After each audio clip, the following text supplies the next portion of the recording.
Olá, você está no canal da Igreja CI. Você vai ouvir agora uma palavra do Evangelho do Nosso Senhor que pode transformar a sua vida. Antes de liberar o vídeo, eu quero pedir para que você se inscreva no nosso canal e compartilhe, para que mais vidas sejam abençoadas. Agora sim, o vídeo será liberado. Que Deus te abençoe. Vamos para esse momento precioso da palavra de Deus. Marcos 2, diz assim a palavra do Senhor, a partir do verso 1. Poucos dias depois, tendo Jesus entrado novamente em Cafarnaum, o povo ouviu falar que ele estava em casa. Então muita gente se reuniu ali, de forma que não havia lugar nem junto à porta, e ele lhes pregava a palavra. Vieram alguns homens trazendo-lhe um paralítico carregado por 4 deles. Não podendo levá-lo até Jesus por causa da multidão, removeram parte da cobertura do lugar onde Jesus estava e pela abertura no teto baixaram a maca em que estava deitado o paralítico. Vendo a fé que eles tinham, Jesus disse ao paralítico: Filho, os seus pecados estão perdoados. Estavam sentados ali alguns mestres da lei, raciocinando em seu íntimo: por que este homem fala assim? Ele está blasfemando. Quem pode perdoar pecado a não ser somente Deus? Jesus percebeu logo em seu espírito que era isto que eles estavam pensando e lhes disse: por que vocês estão remoendo essas coisas em seu coração? Que é mais fácil dizer ao paralítico: os seus pecados estão perdoados, ou levante-se, pegue a sua maca e ande? Mas para que vocês saibam que o Filho do Homem tem na terra autoridade para perdoar pecados, disse ao paralítico: eu digo a você, levante-se, pegue a sua maca e vá para casa. Ele se levantou, pegou a maca e saiu à vista de todos, que atônitos glorificavam a Deus, dizendo: nunca vimos nada igual. Amém? Pai, obrigado, Senhor, pela tua palavra. Cremos nela. Cremos que o Senhor é o mesmo hoje, tal como foi ontem e será eternamente. Na tua palavra, Senhor, depositamos a nossa esperança, confiamos em ti e te pedimos que o Senhor fale conosco, para a glória do teu nome, em nome de Jesus, amém. Amém? Eu começo essa mensagem fazendo uma pergunta: onde você moraria se a questão econômica não fosse um problema?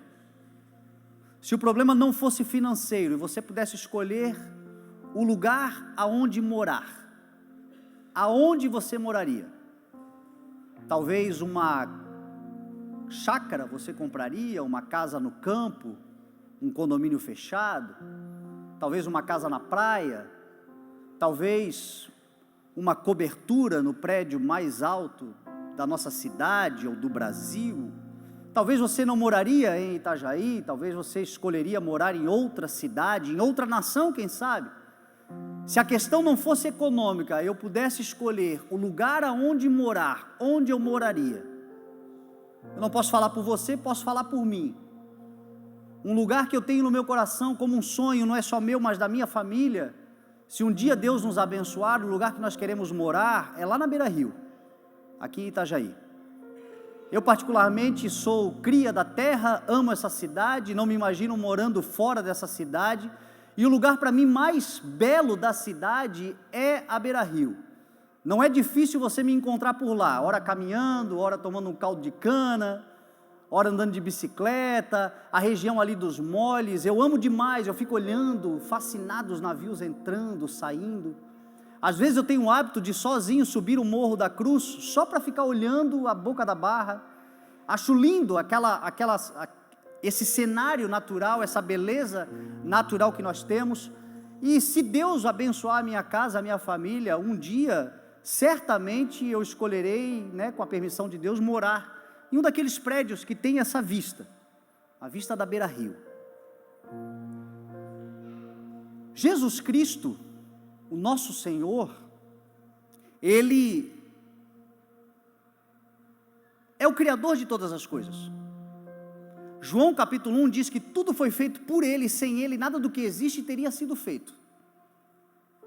Então Jesus, pelo seu poder, estava na criação, Ele é o verbo, a palavra que gerou todas as coisas, e certamente ele poderia escolher morar, habitar, realizar o seu chamado em qualquer lugar, mas ele escolheu um lugar especificamente, e esse lugar chama-se Cafarnaum. O texto que nós acabamos de ler diz que Jesus estava na casa, em sua casa, a casa onde ele ficava. Quando ele se tornou adulto e pôde escolher onde morar, ele escolheu ir para Cafarnaum.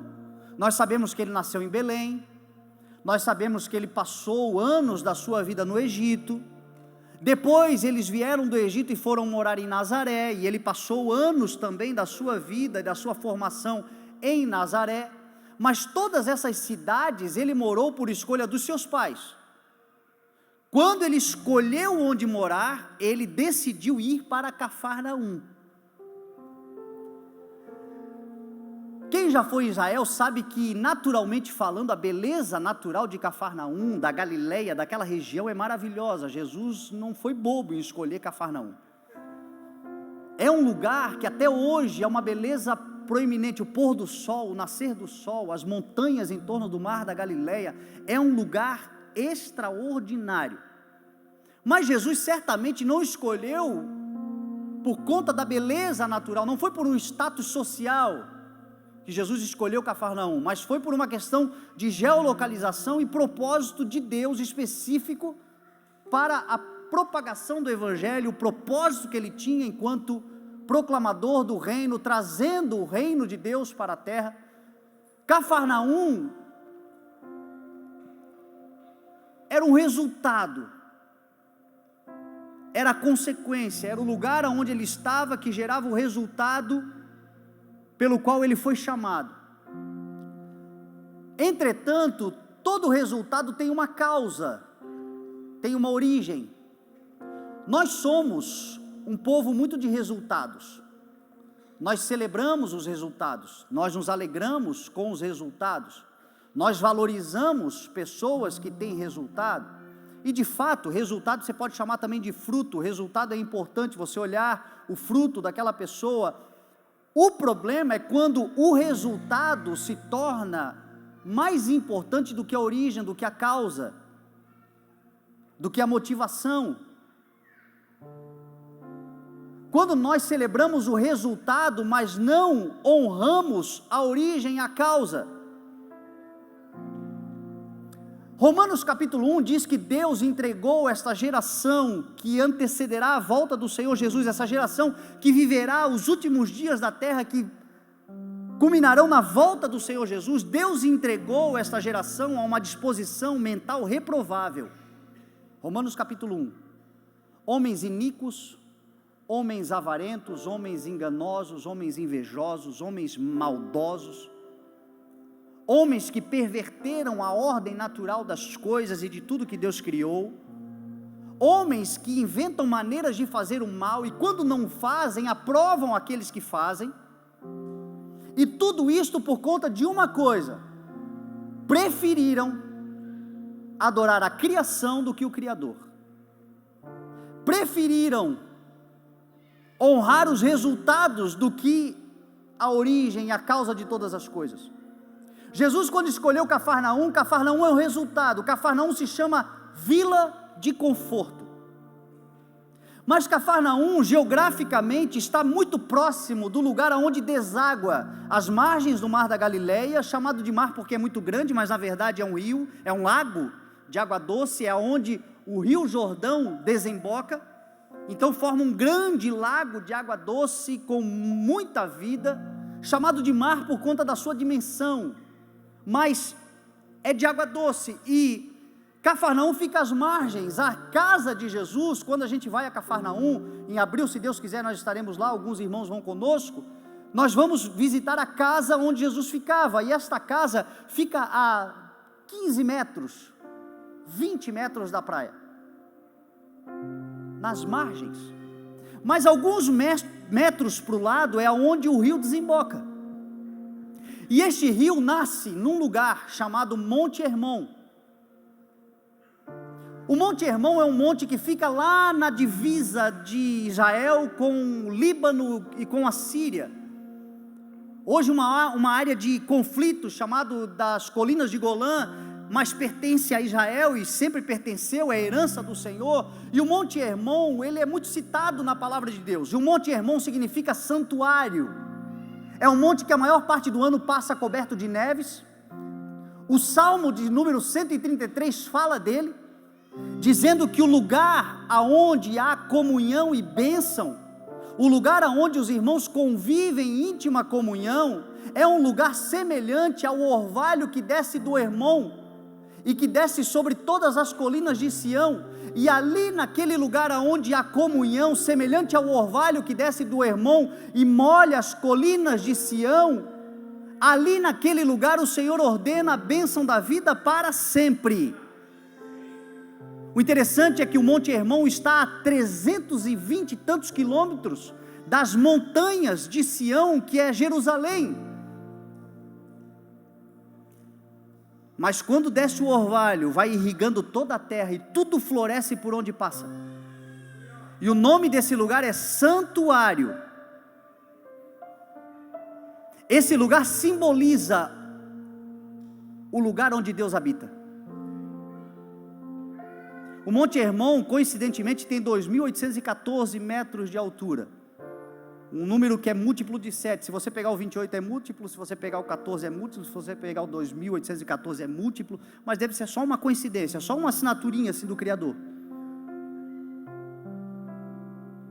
Onde a comunhão, a bênção. E quando a comunhão, a bênção que gera de Deus em nós, vai para lugares muito além de nós.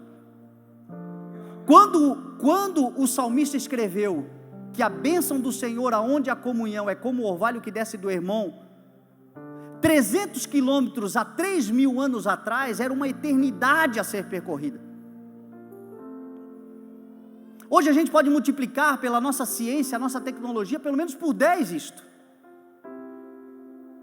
E o que o Senhor está querendo dizer para nós é que se nós tivermos comunhão entre nós, a bênção que o Senhor ordena aqui entre nós, pode alcançar o Brasil inteiro, no mínimo.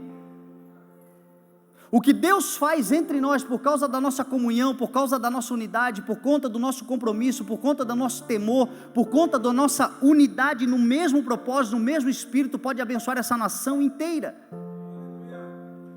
Por onde passar, a palavra que aqui é ministrada, aquilo que Deus realiza aqui pode abençoar nações. Mas tudo tem uma causa. O Monte Hermon é onde nasce o Rio Jordão. É na encosta do Monte Hermon que nasce o Rio Jordão. E o Rio Jordão significa aquele que desce. O Rio Jordão é um símbolo de Jesus. Jesus é aquele que desceu. Jesus é aquele que saiu do santuário, saiu do seu trono, saiu do seu lugar de glória. Não considerou ser, mas esvaziou-se de si mesmo e veio habitar entre nós, desceu. E descendo, por onde ele passa, ele gera vida, ele é aquele que desce. É o único rio da Palestina. Tudo aquilo que existe lá, toda a irrigação, toda a capacidade de agricultura naquele lugar, tudo depende do rio Jordão.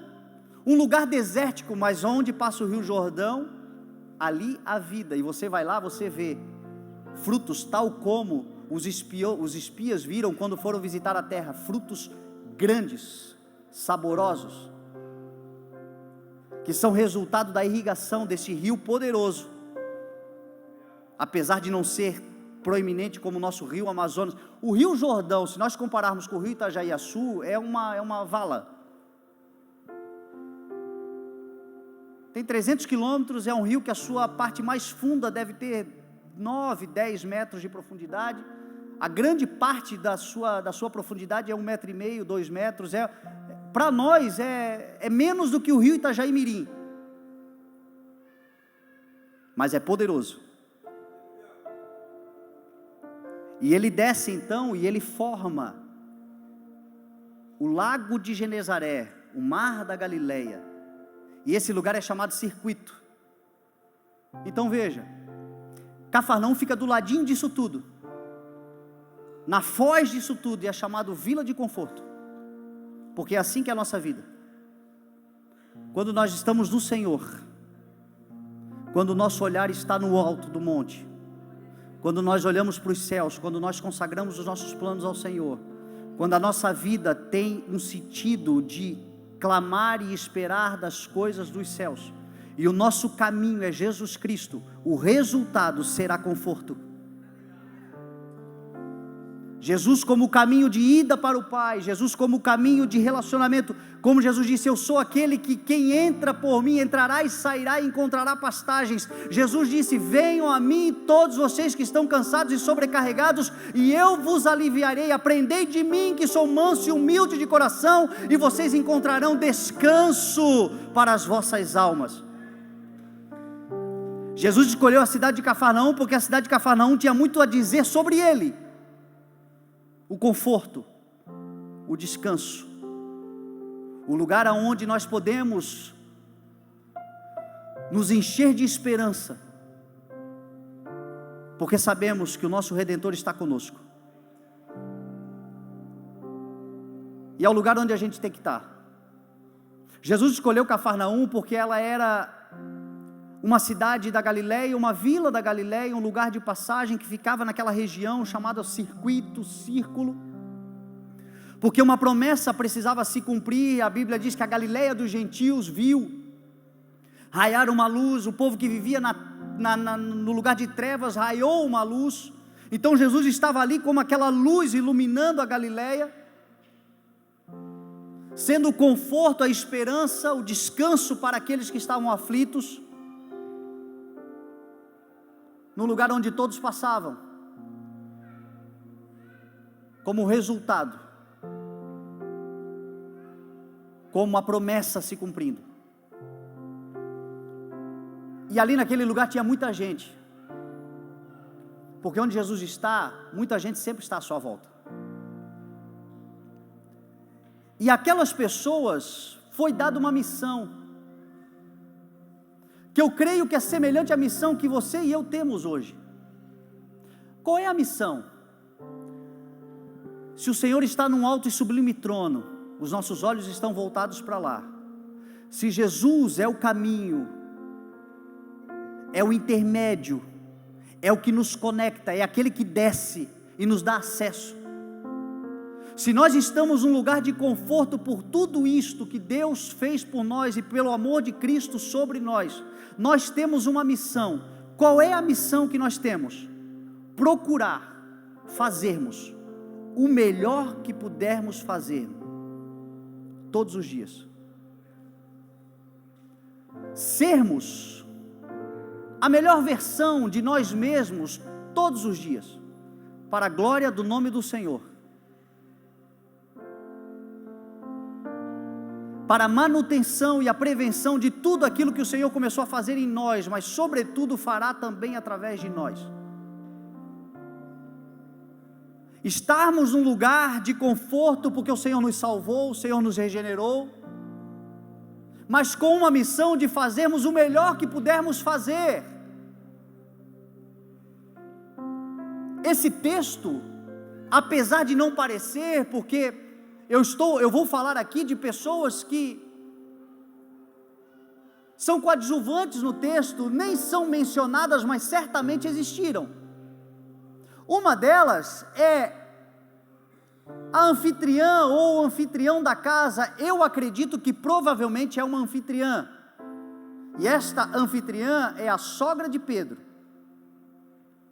porque Jesus já tinha entrado em Cafarnaum uma outra vez. A Bíblia diz que Jesus estava em casa, ou seja, ele escolheu morar em Cafarnaum, mas Jesus era um viajante, Jesus estava sempre rodando, Jesus estava sempre por aí.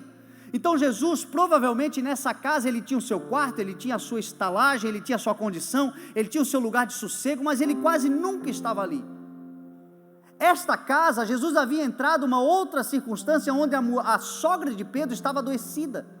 Pedro, tal como Tiago e João, que eram sócios, eles eram da cidade de Betsaida, que é perto de Cafarnaum, mas essa era uma segunda casa que eles tinham. Provavelmente quem morava nesta casa, ficava ali mais tempo, era a sogra de Pedro, e quando Jesus estava então na cidade, ficava nessa casa também, uma casa grande, uma casa com capacidade, mas quem cuidava da casa, provavelmente era ela.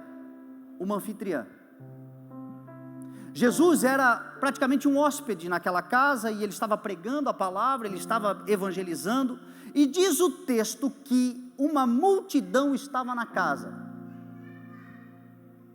Você já parou para pensar? A sua casa cheia de gente que você nem conhece? Você já parou para pensar quanta gente que entrou na sua vida só por causa de Jesus? Você já fez essa conta? Quanta gente que você conhece hoje, que na verdade você as conhece não por causa de você, mas por causa de Jesus em você? Gente que faz parte da nossa vida só porque a gente faz parte da vida de Cristo.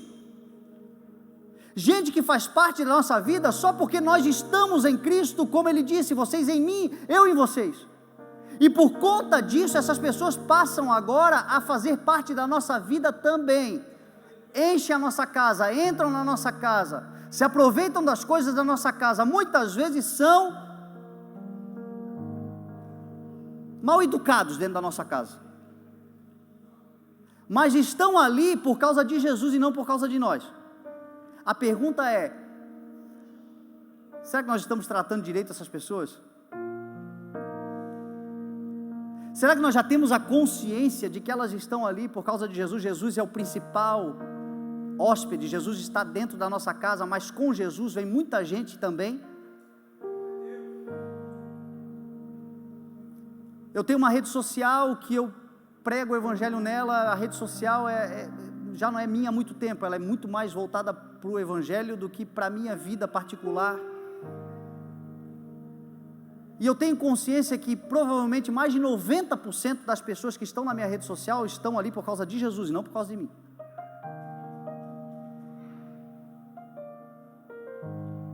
E outro dia eu estava pensando, meu Deus, como é que eu estou tratando esse povo que está aqui? Não é por causa de mim, é por causa de Jesus. Porque eu já tratei mal gente que me procurou na rede social por causa de Jesus, não foi por causa de mim. Mas às vezes faz uma pergunta inconsequente, fala algo que não devia falar, gente que se passa, gente que é folgada, gente que, e às vezes a gente está num dia meio atravessado, a gente trata mal, depois fica pensando, meu Deus, mas está aqui por causa de Jesus, eu estou tratando mal quem Jesus quer tratar bem. Eu estou dando a minha pior versão, quando eu deveria dar a minha melhor versão, apenas por estar recebendo alguém que Jesus está recebendo. Elas estão aqui por causa dele. Eu fico imaginando a sogra de Pedro, tendo que se virar para atender todo mundo, tendo que se virar para manter a casa minimamente organizada, apesar de tanta gente entrando. Talvez teve gente que entrou, olhou alguma coisa assim em cima, né? Pegou. Mas nem todo mundo é ruim. Tem grandes negócios e relacionamentos e pessoas que farão parte da sua vida e que vão te favorecer de forma maravilhosa, mas a razão também é Jesus. Você só as conheceu porque um dia você estava na sua casa, Jesus estava nela, e essa pessoa foi atraída por Jesus na sua casa, na sua vida, no seu relacionamento, e de alguma forma também fostes beneficiado por conta disso. Então qual é a missão? Não se compara a ninguém, não queira ser melhor do que ninguém, mas procure ser todos os dias o melhor que você pode. Que nós tenhamos esse padrão de excelência. O Gustavo aqui falou sobre a característica que nós temos como igreja de tratarmos tudo com excelência.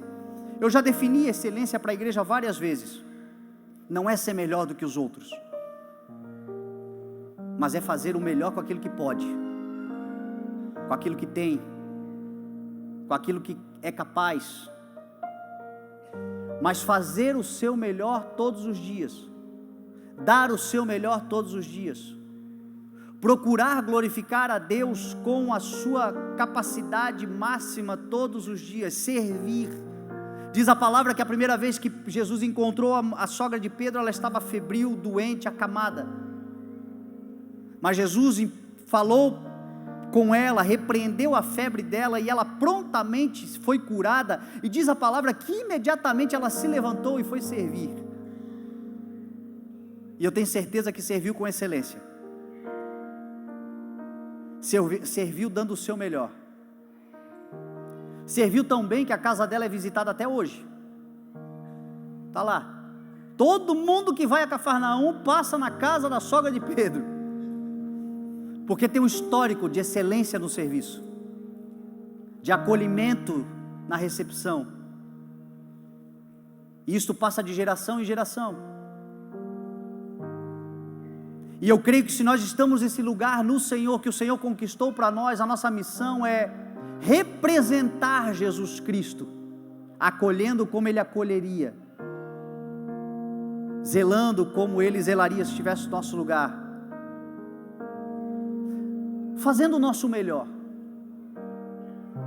Esse texto, ele fala de outros 4 que fizeram o que podiam fazer por um homem que não podia fazer nada por si. 4 homens que pegaram um homem que estava paralisado, paralítico, em cima de uma cama, enfermo, e que não poderia chegar até Jesus, mas eles decidiram: nós vamos fazer o nosso melhor e nós vamos te conduzir até Cristo. Glória a Deus por essas pessoas. Tem gente que o seu coração ferve pelo desejo de conduzir pessoas até o Senhor Jesus. Gente que o seu coração se alegra só de pensar na possibilidade de levar alguém a conhecer o Evangelho, conhecer a Cristo. E gente que não mede esforços,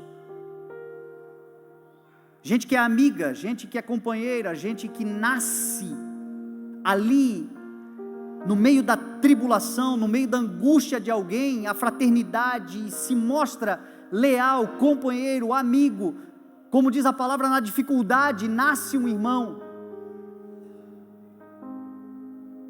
Gente que tem coisa para fazer, tem problemas para resolver, tem situações que são suas particulares, mas que são altruístas, abrem mão, muitas vezes do seu próprio benefício, porque todo mundo precisa de alguma coisa de Jesus, todo mundo tem uma necessidade, todo mundo gostaria de estar diante de Jesus e falar: Jesus, eu preciso. Todos nós aqui precisamos de algo no Senhor, mas tem gente que tem um coração dizendo: não, vai você primeiro, eu aguardo, eu vou abrir aqui, eu vou dar um jeito, eu vou ficar olhando aqui de cima, aqui, eu vou dar um jeito, mas você vai chegar antes de mim, porque eu sei que o Senhor pode mudar a tua vida, e no que depender de mim, vai mudar. Glória a Deus por essas pessoas. E nesse texto tem um homem que era o paralítico, que estava imobilizado, que estava incapaz, que não conseguiria chegar diante do Senhor, mas até esse homem fez o melhor que ele podia fazer. E qual foi o melhor que ele podia fazer? Ele não ficou com espírito de vitimismo, ele não ficou com espírito de autocomiseração, ele não deixou entrar dentro de si aquele espírito da miséria, da autocondenação,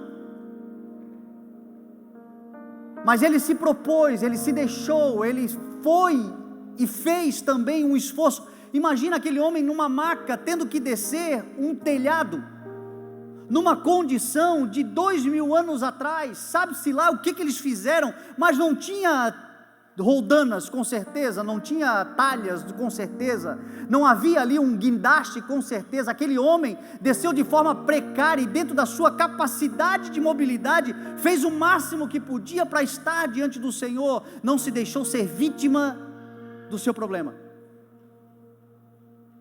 Porque tem gente que infelizmente, num momento de tragédia, de dificuldade, de aflição, de angústia, que é real, que é visível, que certamente é doloroso, mas se coloca num lugar de desesperança tamanha que nem quem quer ajudar consegue ajudar.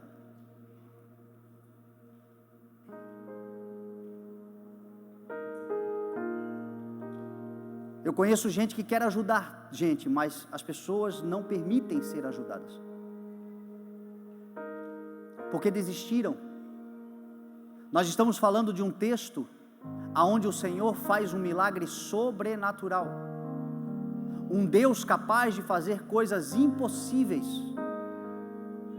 Eu não sei se o que você precisa é apenas de uma determinação, se o que você precisa é apenas de um posicionamento, se o que você precisa é apenas exercer aquilo que o Senhor tem feito na sua vida com máxima excelência, fazer o teu melhor. Talvez a maior parte de nós aqui só precisa dar o melhor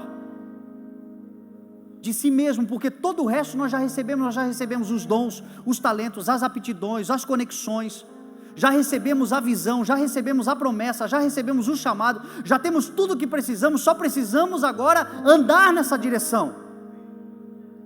Mas tem gente que não consegue mais, não pode mais.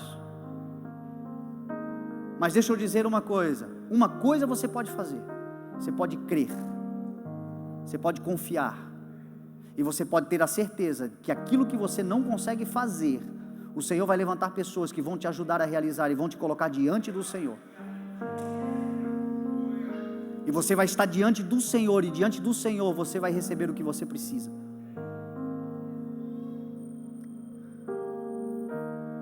Eu encerro essa mensagem com uma frase, e é o que eu gostaria que você guardasse no teu coração, porque isso tem mudado a minha vida, tem mudado a história dessa igreja, tem mudado a história de gente que eu conheço, tem mudado a história de gente que se posicionou, tem mudado a história de gente que creu na promessa, tem mudado a história de famílias que se colocam diante do Senhor. Faça o teu melhor para chegar diante do Senhor,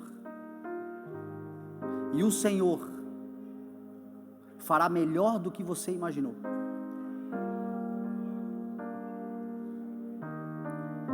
Faça o melhor que você pode para estar diante do Senhor, para congregar, para servir a Deus, para entrar na casa, para fazer parte da comunhão, para estar na fraternidade. Faz o melhor que você puder, e o Senhor vai fazer além do que você imaginou. Esses homens fizeram o melhor do que eles podiam fazer, e Jesus fez melhor do que eles imaginaram, dizendo ao homem: levante-se, pega a tua maca e ande.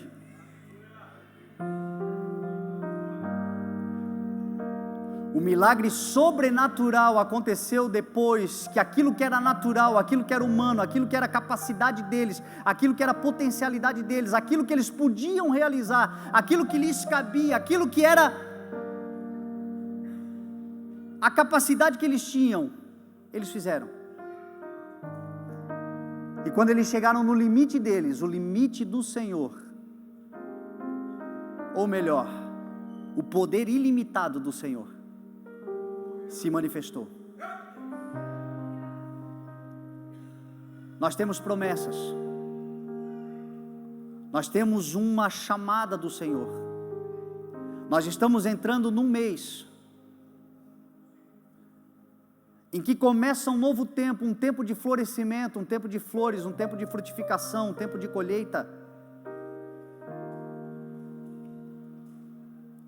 um tempo onde esses primeiros meses do ano, quem fez o seu melhor vai começar a colher em nome de Jesus.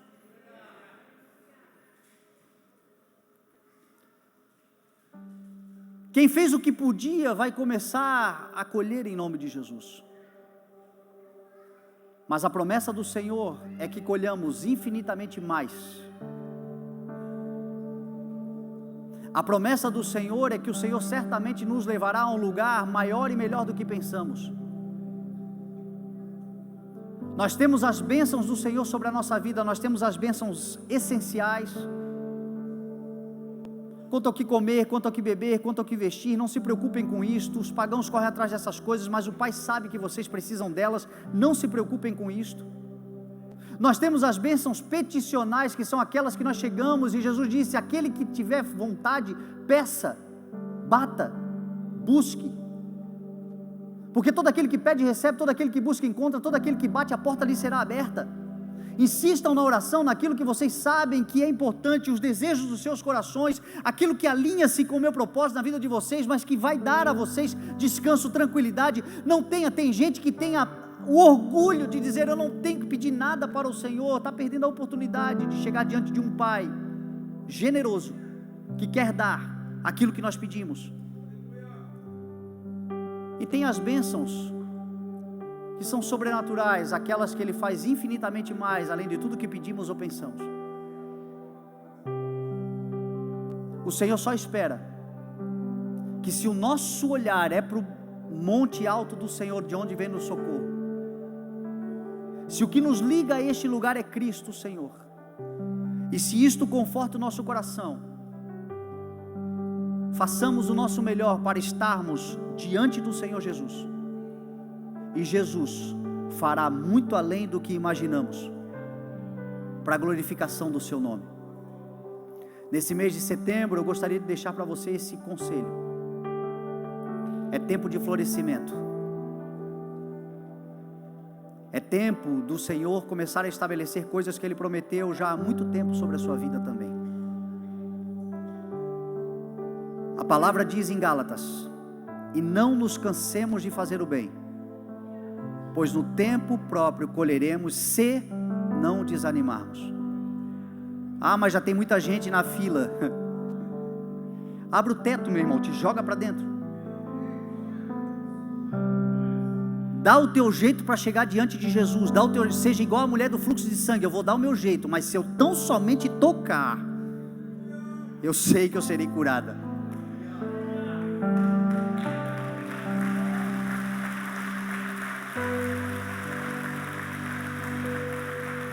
Ah, mas tem muitos doentes e enfermos para Ele curar. Dá o teu jeito igual Bartimeu: Jesus, filho de Davi. Ele parou. O Senhor está dizendo: vem a mim, todos vocês que estão cansados e sobrecarregados. O vem a mim é papel nosso, mas Ele nos aliviará. Então não é tempo de você retroceder, não é tempo de você ficar pensando em voltar atrás. Para com essa frescura de dizer: não vou dar, eu acho que eu vou desistir. Para com isso, porque o que o Senhor prometeu para 2022 acontecerá em 2022, em nome de Jesus.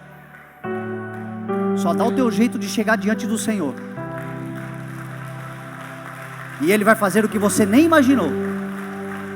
Você pode estar cheio de plano, Ele vai te surpreender com coisas maiores e melhores do que você pensou, em nome de Jesus, porque Jesus é poderoso para fazer isso.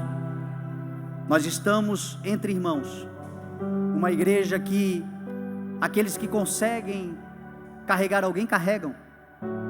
Uma igreja generosa, uma igreja acolhedora, gente com um coração abençoador. Temos gente em nosso meio que agora, por esse momento, não consegue ainda, mas conseguirá. Nós já vimos tantos outros que tiveram que ser levados diante do Senhor, mas saíram da presença do Senhor saltando, chegaram carregados e saíram saltando. Gente que foi carregada pela igreja e hoje carrega tanta gente dentro da igreja, porque chegou diante de Jesus. Quem chega diante de Jesus, alguma coisa poderosa acontece. E é só isso que o Senhor espera, que façamos o nosso melhor, e Ele fará muito além do que nós imaginamos, em nome de Jesus. Você pode se colocar de pé e nós vamos orar.